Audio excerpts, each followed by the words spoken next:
नमस्कार, स्वागत है आप सभी का जी मध्य प्रदेश छत्तीसगढ़ का डिजिटल प्लेटफॉर्म है ये और मैं हूँ आपके साथ शगुन सिंह। दोस्तों, अमेरिका ईरान जंग क्या बिना परमाणु समझौते के पीछे हटेंगे ट्रंप? सबसे बड़ा सवाल यही है। हॉर्मुज़ स्ट्रेट बना सबसे बड़ा दावा। अब ये सोचिए, एक तरफ दुनिया का सबसे ताकतवर देश अमेरिका, जिसके पास दुनिया की सबसे बड़ी सैन्य ताकत है, और दूसरी तरफ ईरान, जिसके पास हजारों मिसाइलें, ड्रोन, क्षेत्रीय सहयोगी संगठन और सबसे बढ़कर एक समुद्री रास्ता। इसे दुनिया के करीब 5वें हिस्से का तेल गुजरता है। और अब इसी टकराव में एक ऐसा मोड़ आ गया है जो पूरी दिशा को बदल सकता है। जी, आप सही सुन रहे हैं। अमेरिकी राष्ट्रपति डोनाल्ड ट्रंप कथित तौर पर इसे विकल्प पर विचार भी कर रही है। अगर ईरान हॉर्मुज़ स्ट्रेट से सामान्य कमर्शियल शिपिंग बहाल कर देता है तो अमेरिका परमाणु समझौते के बिना भी मौजूदा सैन्य संघर्ष को खत्म कर सकता है। यानी जिस ईरानी परमाणु कार्यक्रम को अब तक इस युद्ध का सबसे बड़ा मुद्दा माना जा रहा था, उसकी जगह अब एक समुद्री रास्ता अमेरिका की रणनीति सबसे अहम लक्ष्य होगा। लेकिन कहानी इतनी आसान नहीं है, क्योंकि ईरान ने हॉर्मुज़ खोलने के बदले अमेरिका के सामने कुछ शर्तें रखी हैं। इसे मानना वॉशिंगटन के लिए बेहद मुश्किल हो सकता है। तो आखिर हॉर्मुज़ स्ट्रेट कम महत्वपूर्ण क्यों है? ट्रंप समझौते के बिना युद्ध खत्म करने पर विचार क्यों कर रहे हैं? ईरान की मांग क्या है और क्या सच में हॉर्मुज़ स्ट्रेट इस पूरी जंग का सबसे बड़ा एग्जिट रूट बन सकता है? आइए पूरी कहानी मैं आपको बताता हूँ। सबसे पहले समझिए ट्रंप की नई रणनीति क्या है। तो देखिए, कुछ रिपोर्ट्स के अनुसार 10 अगस्त 2026 में रिपोर्ट सामने आई, जहां राष्ट्रपति ट्रंप पिछले कुछ समय से संभावना पर विचार कर रहे थे कि अगर ईरान स्ट्रेट ऑफ हॉर्मुज़ को पूरी तरह खोल देता है और वहां से सामान्य व्यावसायिक जो जहाज हैं, कमर्शियल जहाज हैं, उनकी आवाजाही पूरी तरह शुरू कर देता है, तो वो इस युद्ध को रोक सकता है। रिपोर्ट्स के मुताबिक ट्रंप ने अपने वरिष्ठ अधिकारियों के साथ निजी बातचीत में संकेत दिए अमेरिका किसी औपचारिक परमाणु समझौते के बिना भी युद्ध के पीछे हट सकता है। यानी अमेरिका के फिलहाल सवाल ये नहीं रह गया कि ईरान के परमाणु कार्यक्रम पर तुरंत एक अंतिम समझौता कराया जाए, बल्कि सवाल यह है कि क्या अमेरिका ऐसी स्थिति पैदा कर सकता है हॉर्मुज़ में व्यापारिक जहाजों की आवाजाही सामान्य और ट्रंप इसे अमेरिकी जीत के रूप में पेश कर सकेंगे? ये भी सवाल उठ रहा है। दरअसल ट्रंप कई हफ्तों से हॉर्मुज़ को फिर से खोलने को अपनी संभावित विजय के अहम हिस्से के तौर पर देख रहे थे, लेकिन यहाँ एक बड़ा पेच है। ईरान ने हॉर्मुज़ खोलने की कीमत काफी ज्यादा रखी है। ईरान ने शर्त रखी है जो बहुत बड़ी है। ईरान के सुप्रीम नेशनल सिक्योरिटी काउंसिल के सचिव मोहम्मद बागेर जोलखर ने हाल ही में हॉर्मुज़ को पूरी तरह खोलने के लिए कई मांगे सामने रखी है। इनमें सबसे पहली मांग है कि अमेरिका युद्ध और सैन्य कार्रवाई को स्थायी रूप से खत्म कर दे। दूसरी, क्षेत्र में अमेरिकी नौसैनिक नाकेबंदी जो है वो हटाई जाए। तीसरी, ईरान के आसपास से अमेरिका सैन्य बलों को वापस दिया जाए। चौथी, ईरान पर लगाए गए अमेरिकी प्रतिबंध को हटा दिया जाए। और पांचवी, विदेशों में फ्रीज की गई ईरानी संपत्तियों को रिलीज किया जाए। अंतिम, युद्ध के दौरान हुए नुकसान के लिए ईरान को मुआवजा दिया जाए। ईरान को ये भी मांग है कि अमेरिका क्षेत्र में उसकी सहयोगी संगठनों के खिलाफ सैन्य कार्रवाई बंद कर दे। इन मांगों की वजह से बातचीत बेहद मुश्किल हो गई है, क्योंकि अमेरिका अगर इन शर्तों को बड़े पैमाने पर मानता है तो घरेलू राजनीति में ट्रंप के विरोधी इसे ईरान के सामने बड़ी रियायत के तौर पर पेश कर सकती हैं। और अगर अमेरिका इन्हें नहीं मानता है तो हॉर्मुज़ को पूरी तरह खोलना मुश्किल रहेगा। यानी दोनों पक्षों के सामने एक ऐसी स्थिति है जहां समझौते की जरूरत भी है और समझौते की राजनीतिक कीमत भी बहुत ज्यादा है। लेकिन हॉर्मुज़ इतना महत्वपूर्ण क्यों है, ये भी आप समझिए। अब इस पूरे मामले का सबसे महत्वपूर्ण हिस्सा चूंकि हॉर्मुज़ ही है, ओमान की खाड़ी, फारस की खाड़ी को ओमान की खाड़ी और आगे अरब सागर से छोड़ता है। ये ईरान और ओमान के बीच में स्थित है और इसकी सबसे बड़ी खासियत यह है कि इसकी रणनीतिक लोकेशन। अमेरिकी एनर्जी इंफॉर्मेशन एडमिनिस्ट्रेशन के मुताबिक 2025 की पहली छमाही की अगर बात करें तो औसतन करीब 20.9 मिलियन बैरल प्रतिदिन तेल हॉर्मुज़ से ही गुजरा। ये दुनिया की कुल पेट्रोलियम लिक्विड्स खपत का 20% है। इसका मतलब साफ, अगर हॉर्मुज़ में लंबे समय तक संकट बना रहता है तो इसका असर सिर्फ ईरान अमेरिका पर नहीं बल्कि इसका असर पूरी दुनिया पर पड़ेगा। तेल की कीमतें लगातार बढ़ रही हैं, शिपिंग महंगी हो रही है, बीमा लागत बढ़ रही है। सबसे महत्वपूर्ण, एशिया की ऊर्जा सप्लाई पर सीधा दबाव है। यही वजह है कि हॉर्मुज़ को दुनिया के सबसे महत्वपूर्ण ऑयल शॉक पॉइंट्स के तौर पर भी गिना जाता है। हॉर्मुज़ पर ईरान का प्रभाव इतना क्यों है, सवाल आपके मन में भी उठ रहा होगा। अगर हॉर्मुज़ सिर्फ ईरान का नहीं तो ईरान इसे नियंत्रित कर कैसे रहा है? भौगोलिक स्थिति को समझते हैं। हॉर्मुज़ की सबसे संकरी जगह है करीब 21 नॉटिकल मील्स, यानी कि लगभग 39 किलोमीटर चौड़ी। एक तरफ ईरान है, दूसरी तरफ है ओमान। दोनों देशों की टेरिटोरियल वाटर्स की सीमा 12-12 नॉटिकल माइल्स तक जाती है। यानी सबसे संकीर्ण हिस्से में दोनों देशों की समुद्री क्षेत्र आपस में मिलते हैं और इसी वजह से हॉर्मुज़ में इंटरनेशनल शिपिंग के लिए निर्धारित ट्रैफिक सेपरेशन लेन्स बेहद महत्वपूर्ण है। अंतर्राष्ट्रीय समुद्री कानून में ऐसे अंतर्राष्ट्रीय नौवहन वाले जनमैत्रीमय पते में जहाजों की ट्रांजिट पैसेज की अधिकार का सिद्धांत मौजूद होता है, लेकिन युद्ध के दौरान कानून और जमीन पर मौजूद सैन्य ताकत के बीच बड़ा अंतर पैदा हो जाता है। यही वजह है कि होर्मुज का सवाल सिर्फ जियोग्राफी का नहीं है, ये मिलिट्री पावर का, इंटरनेशनल लॉ का और ग्लोबल एनर्जी सिक्योरिटी तीनों का सवाल बन चुका है। ईरान अमेरिका के लिए इतना महत्वपूर्ण लक्ष्य क्यों है, सवाल आपके मन में ये भी होगा। तो इसके मेन पॉइंट पे हम आ जाते हैं। एक सीधी सी बात है, बैलिस्टिक मिसाइलें और उसका मिसाइल प्रोग्राम वर्षों से उसकी सैन्य रणनीति का महत्वपूर्ण हिस्सा रहा है। इनमें से कई मिसाइलें लंबी दूरी तक हमला करने में सक्षम हुई है। ईरान ने अपनी मिसाइली ठिकानों और लॉन्च सिस्टम के लिए कुछ भूमिगत सुविधाओं का इस्तेमाल किया, अंडरग्राउंड सुविधाओं का इस्तेमाल किया, यानी सिर्फ हवाई हमले करके ईरान की पूरी मिसाइल कैपेबिलिटी को खत्म करना बिल्कुल आसान नहीं। युद्ध जितना लंबा खींचेगा, अमेरिका के लिए सवाल उतना बढ़ेगा और ईरान की सैन्य क्षमता को कितना कमजोर कर सकता है, किस कीमत पर कर सकता है, चुनौती ये भी है। दूसरी चुनौती ड्रोन।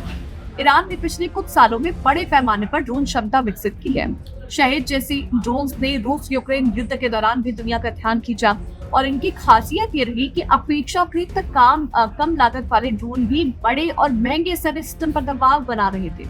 होर्मुज जैसे बहुत नैरो समुद्री रास्ते में ड्रोन्स, एंटीशिप मिसाइल्स और छोटी अटैक बोट्स का इस्तेमाल कमर्शियल शिपिंग के लिए बड़ा खतरा रहता है।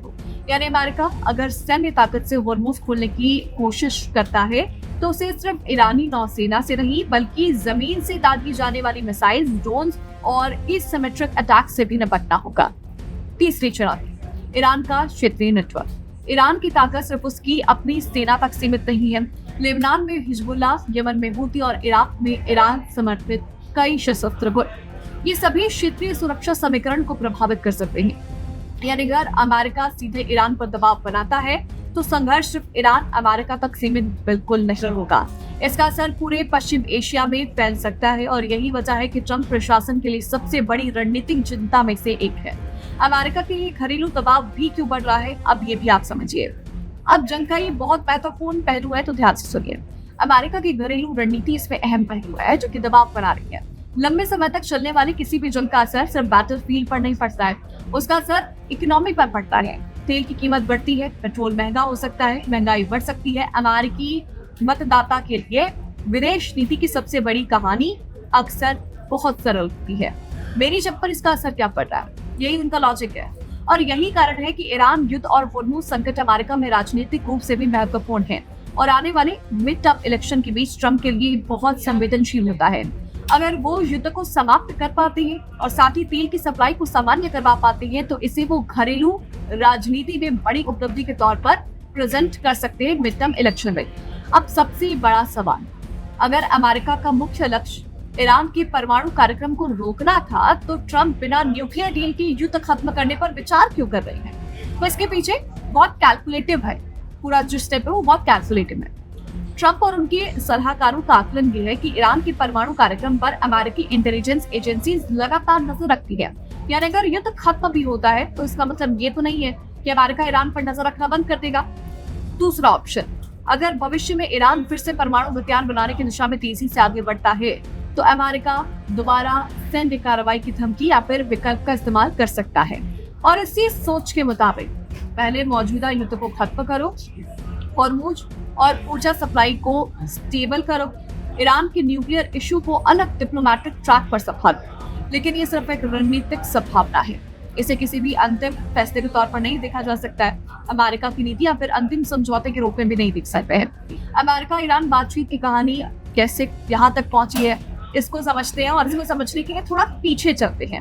28 फरवरी 2026 अमेरिका और इजराइल ने ईरान के खिलाफ बड़े पैमाने पर सैन्य कार्रवाई शुरू की। तारीख आपको बकायदा याद। इसके बाद संघर्ष तेजी से बढ़ा, होर्मुज संकट में अंतर्राष्ट्रीय चिंता बढ़ गई। 8 अप्रैल को अमेरिका और ईरान के बीच में सीज फायर लागू हुआ। इस सीज फायर के दौरान होर्मुज को लेकर बातचीत हुई थी, लेकिन जो स्टेट ऑफ होर्मुज की स्थिति है पूरी तरह सामान्य नहीं हो सकी। इसके बाद जून में बातचीत का एक बड़ा प्रयास हुआ। 17 जून को अमेरिका और ईरान के बीच में 14 सूत्रीय मेमोरेंडम ऑफ अंडरस्टैंडिंग यानी कि MOU सामने आया। इस समझौते में इस दस्तावेज पर युद्ध समाप्त करने, नौसैनिक नाकेबंदी हटाने, होर्मुज पे शिपिंग बहाल करने और आगे एक फाइनल एग्रीमेंट की दिशा में बातचीत जारी रखने जैसी बातें शामिल। लेकिन इसमें इम्पोर्टेंट ये रहा कि अंतिम न्यूक्लियर डील नहीं था। यही वजह है कि आज भी परमाणु कार्यक्रम का मुद्दा पूरी तरह सुलझा हुआ माना ही नहीं जा रहा। फिर महीना आया जुलाई का, अगस्त का, बातचीत हुई, सैन्य तनाव के बीच में फिर उतार चढ़ाव देखने को मिले और अब अगस्त के पहले सप्ताह में अमेरिका और ईरान के बीच में होर्मुज को फिर से खोलने की बातचीत शुरू हो चुकी है। ओमान इस पे अहम मध्यस्थ की भूमिका निभा रहा है, लेकिन अभी तक पूरी तरह से सामान्य कमर्शियल शिपिंग बहाल नहीं हो चुकी है। हालांकि इसको लेकर कुछ रिपोर्ट्स का दावा ये भी है कि होर्मुज में जहाजों की आवाजाही युद्ध से पहले के स्तर से काफी नीचे पहुंच चुकी है। अभी सबसे बड़ा अड़ंगा क्या है, ये भी सवाल है। सबसे बड़ा सवाल ये भी है कि होर्मुज खुलेगा किसके नियंत्रण और किस व्यवस्था के तहत। तो ईरान ये चाहता है कि इसे शिपिंग की निगरानी में बड़ी भूमिका मिले। अमेरिका और खाड़ी के कुछ देश ऐसी व्यवस्था को लेकर चिंतित है। इसमें ईरान कमर्शियल ट्रैफिक पर अत्यधिक नियंत्रण हासिल कर ले। यदि विवाद अब बातचीत का सबसे बड़ा मुश्किल हिस्सा बन चुका है और इसी के साथ ईरान की नई मांगे भी सामने आई है। अमेरिकी सैनिकों की वापसी, सैंक्शन हटाना, फ्रोजन एसेट्स रिलीज करना, वॉर कम्पेंसेशन और अमेरिकी नेवल ब्लॉकेट को खत्म करना। तो अमेरिका क्या सच में युद्ध खत्म कर देगा? फिलहाल इसका जवाब शायद ट्रंप के पास खुद में नहीं है। संभव है, लेकिन अभी कुछ भी तय नहीं है। ट्रंप के सामने दो ही रास्ते हैं। पहला रास्ता, ईरान के साथ बड़ा समझौता किया जाए, होर्मुज खोला जाए और युद्ध को समाप्त किया जाए।